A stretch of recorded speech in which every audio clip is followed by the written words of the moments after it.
So this is all super early still, but I thought I would give you a quick glimpse of kind of the way that Gamma Inspector can help and how easy it is to take Gamma Inspector and stick it into a average Gamma program. So it's made up of two different pieces. There is the Gamma driver and the Gamma ohm component. So I'm going to be using the Gamma Playground / Learn Gamma lessons just to demonstrate this. And so we have our list of lessons over here and our canvas up here. Let's go ahead and insert the inspector. So you can see it's literally just a simple inspector that you give it the inspector driver to, and it'll take care of rendering everything from then on out. So now that we have it rendering, we need to give it some data. And let's actually start with lesson 3. This is where we have a bit of movement and things get kind of interesting. So to do that, I'm going to go ahead and port it in front of you. Previously, we were using the basic driver.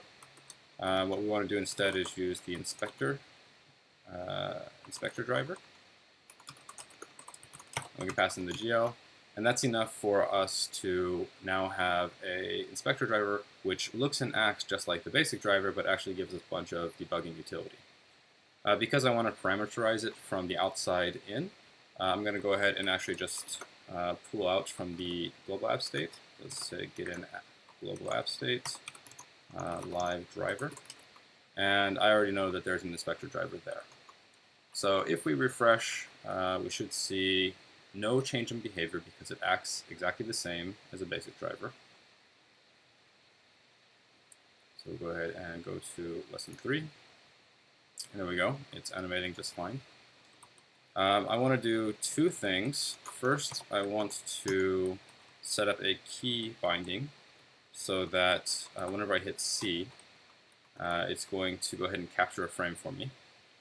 And then the second thing is I need to tell Gamma Inspector when the frame has ended. So this will actually probably be auto-detected by the time this is more widely released. But for right now, it's just an easy convenience for development.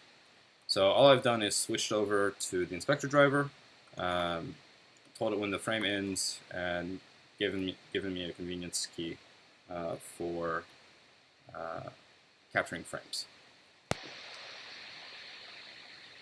So now if I hit C and I refresh our data table, you can see I've captured a frame here.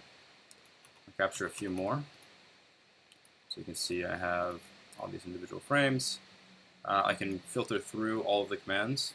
So say enable vertex attrib. See 2 of them were enabled for this particular frame.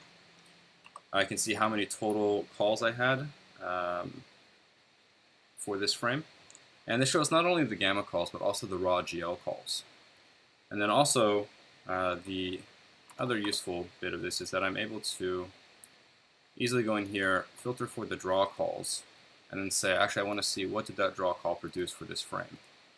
And as I jump across the different frames, I can actually see how this particular draw call changed, or how this one might have changed. And I can kind of see the rotation happening frame by frame, and also the data that led up to it. So let's try porting a slightly more interesting example. It'll be very similar though. So just lesson 4, we have some slightly nicer looking models. And I'm just going to do the same thing where I get in the global app state that's passed in, live driver. I'm going to go ahead and set the convenience keys for capturing frames. And again, all this will be cleaned up for a wider release. And then finally, whenever I'm finished drawing, I'm going to tell the inspector that the frame has finished. So go ahead and save, refresh.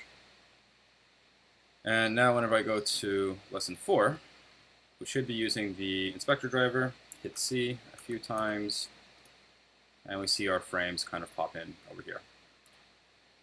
So that's how easy it is to pop in an inspector driver and an inspector component, and you start to see what makes up your individual frames in your overall program.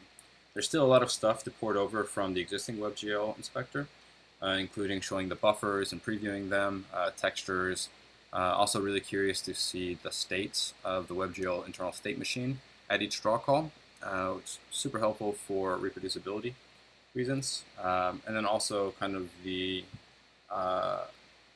shader compilation process and what was bound to each individual attribute.